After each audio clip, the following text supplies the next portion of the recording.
Daytime with Aston Avery, and now joining me right now, regular contributor Stephen Smith. And hello, Good Stephen. morning, Aston. How are you? Good morning, Stephen. I'm fine, thank you, I have to say as well. So we've got a lot of guests on today, which include, well, two of us have joined us right now, which we'll be chatting to as well. So have you got brothers and sisters, Stephen? And do you I get on? have one sister I'm really close to. Sadly, she lives in America, Aston, and so I don't see as much of her. But thanks to FaceTime, I do feel I see her a bit more. I don't know what we'd do without FaceTime, to be quite truthful. I haven't seen her since the pandemic, which is really sad. But next year, I'm planning a visit, or she's planning a visit. What about you, Aston? Are you close to your brothers and sisters? You've got many. Yes, obviously close to my brother, of course. Yeah, He's 18, or call near enough 20 odd months older than me, though. So that's which is nice as well. And that being said, and speaking of siblings, Stephen, we've got two exciting guests on the show right now. Two of the most famous sisters in Britain. Yeah, of course they are. Of course they are. And they've worked together to create a best-selling children's book, The King's Coronation, and the Kohinoor Diamond as well. And one of them is a regular, which is Wendy Turner Webster. But we're also joined by national treasure Anthea Turner as well, her Wendy's sister. So national treasure always makes you sound old, doesn't it? And Anthea, so I have to say, Anthea and Wendy, welcome you both to Gateway here. And good morning. Hello. How are you both? We're good, thank you very much. We're very good. Great having you. Listen, we'll get straight to the point of this. Oh my God, so many people say they're going to write a book and never do. You two have written a book together. What was it like collaborating on a book? I mean, it's no mean feat, is it? Sometimes that's the only way to do it, you see, because you sort of encourage each other. You move each other on. So we're sort of, when somebody says, oh, you just need somebody's foot up your backside to do something, we're each other's foot. I know you've written several books before, Anthea, haven't you? I have. I mean, probably. Well, How to Survive Divorce. And Wendy, you've written a book before as well, haven't you? Yes, and obviously How to Age Well, which has been one of my better books. Well, the book sounds really. I mean, whose idea was the book? Oh, no, it goes back a long way. When you put you in, go on. I say it goes back a long way, really. This isn't something that we came up with yesterday, to be perfectly honest. We started on this little journey way back in the 90s, and we wrote 7 stories. They went out in hardback, and then Penguin bought the paperback rights to them. And they're about, just so everybody listening understands what we're wishing on about, is these are stories about the lives of the mice that live on the London Underground. And Wendy and I, way back when, I think it was around about 95, we were standing at Knightsbridge Station and looking down. We were on our way to Chiswick, and we saw the mice running around the tracks. And they were very busy, these mice were. And they even got little bits of sandwich in their mouths, so they dropped something. And we started making silly little stories up about the mice that lived on the London Underground. And we'd sort of grown up with the borrowers. So I think we created yes, parallel world that they lived. And just so everybody understands, let's say that the political, well, not let's say, they actually do, the political mice at Westminster, and the very fashion conscious mice, obviously, in Knightsbridge, and the little arty crafty mice are in Covent Garden, and the story goes on. So that's cool. Well, I think, is it possible, Wendy, or can you read a page? Yes, that's what I was thinking. Could you read a page to our listeners as well? But only one page, though. Yeah. One page, yes, one page. Look, if you want to. Yes, if you want to. Now hold on. Okay. There, my darling, said Camilla in her most soothing voice. Take a deep breath now and drink your lovely sweet tea. By the end of today, you will be crowned king and I will be crowned queen. You really must relax, Charles. I mean to say, what could possibly go wrong? Under the breakfast table, 2 little mice stopped their nibbling on a buttery piece of toast and lifted their front paws to give each other a high five. So far, so good. Great news, in fact, to pass on to the other mice. King Charles and Queen Camilla were so preoccupied with sugar lumps, leaking ink pens and wobbly thrones that there was no chance of either of them heading over to the Tower of London and posing for pictures with the crown jewels. Just as well, really, as one of them may have spotted a teeny tiny problem with one of the royal crowns. That's brilliant. Oh God, that's great. I take it neither of you are scared of mice. That's what I'm thinking. Oh no, I adore mice. Absolutely. God. And rats as well. I've just got over my rat phobia, which is a long story. But I grew up with a mother with a mice phobia, and so anything to do with mice, even to this day, if I send a card and there's a tiny little mouse on it, it's like what? Well, thankfully, we've always quite liked mice, and when we were little, we had gerbils. Which is sort of they're known as desert rats, aren't they? But we had gerbils, and I think we're also the sort of family who, if we found a mouse in the house, we go and feed it and go, oh, it wants something to eat. Well, Anthea, my sister, my mother would move out of the house if there was a mouse in it, as we did once. But these mice, of course, we've humanized them, obviously, and you will see by the drawings, you know, they're always in clothes. They're never naked, completely human. No. And they have sort of proper parallel lives underneath the underground, and they have adventures. You know, we have already written 7.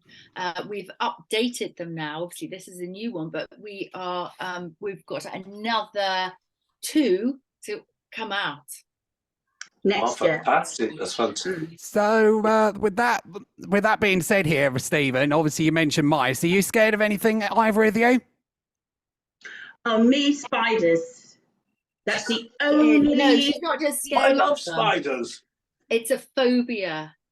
It's an absolute phobia. Wendy would lock herself in a room and not come out until somebody had dealt with a spider. And if that somebody doesn't come for 6, 7 hours, in fact 2 days, she'd still be in the same room.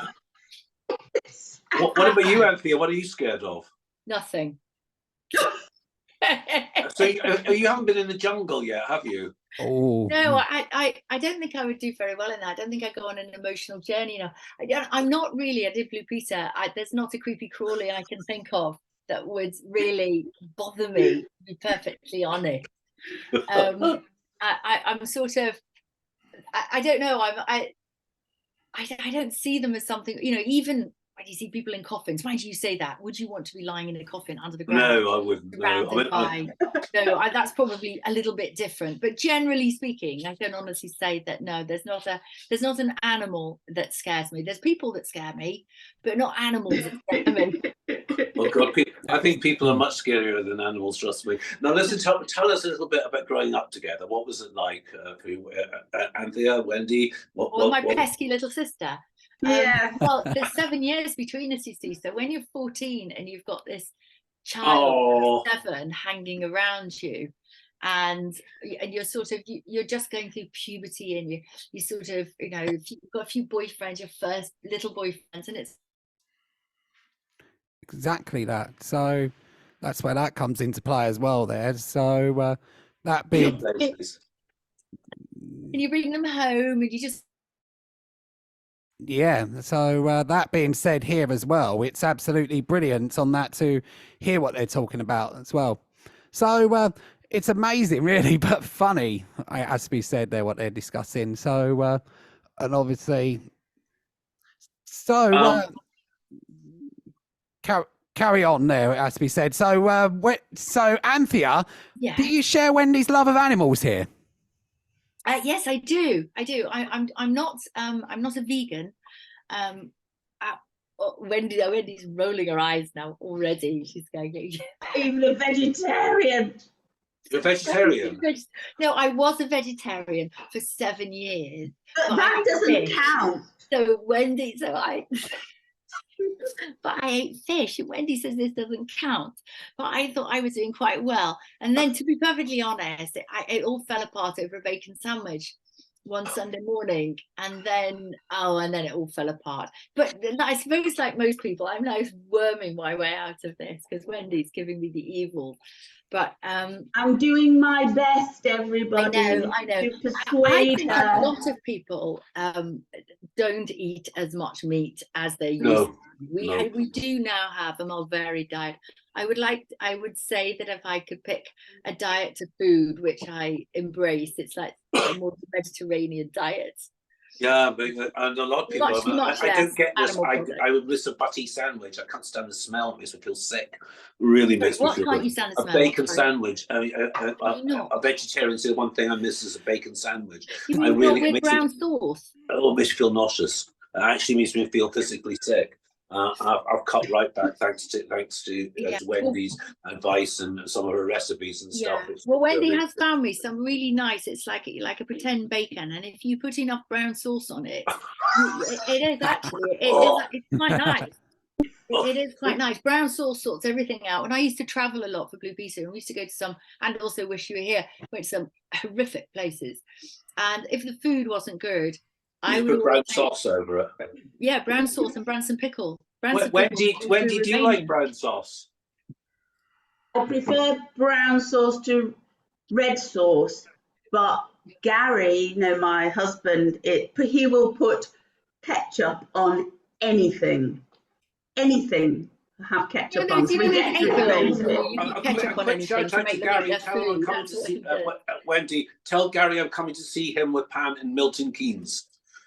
With what? Going to see Gary in Milton Keynes, with Pam.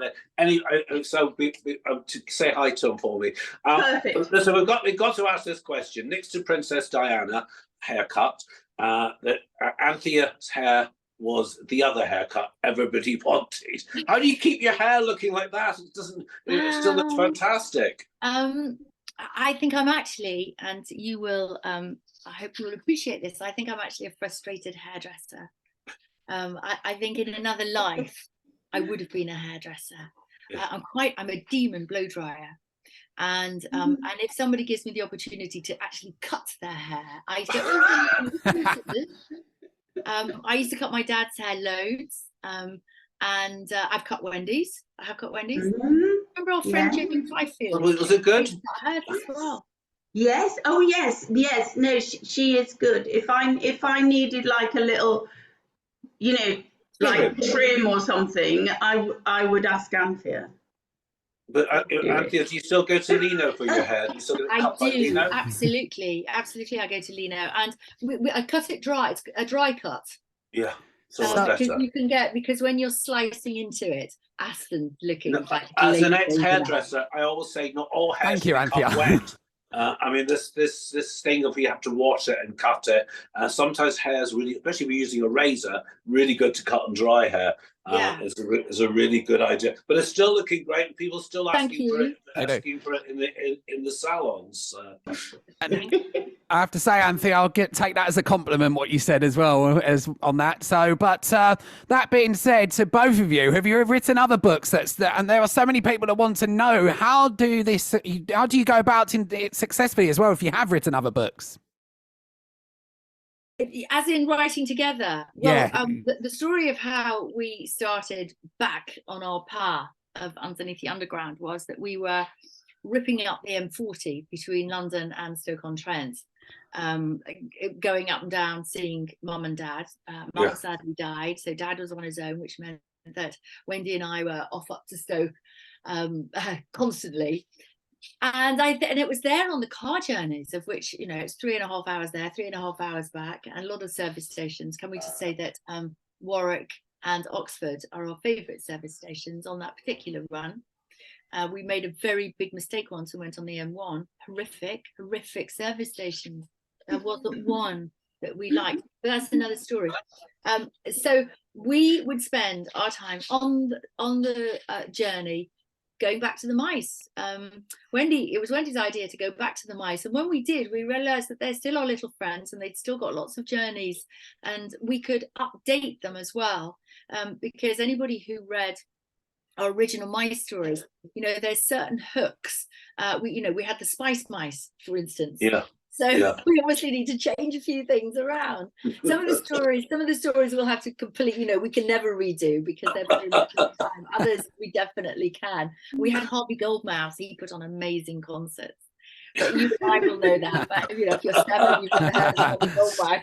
Well, listen, we're coming up to Wendy. You always give us great advice on what to eat. As coming up to Christmas, what are you having for Christmas meal? What vegan delight are you going to surprise us with?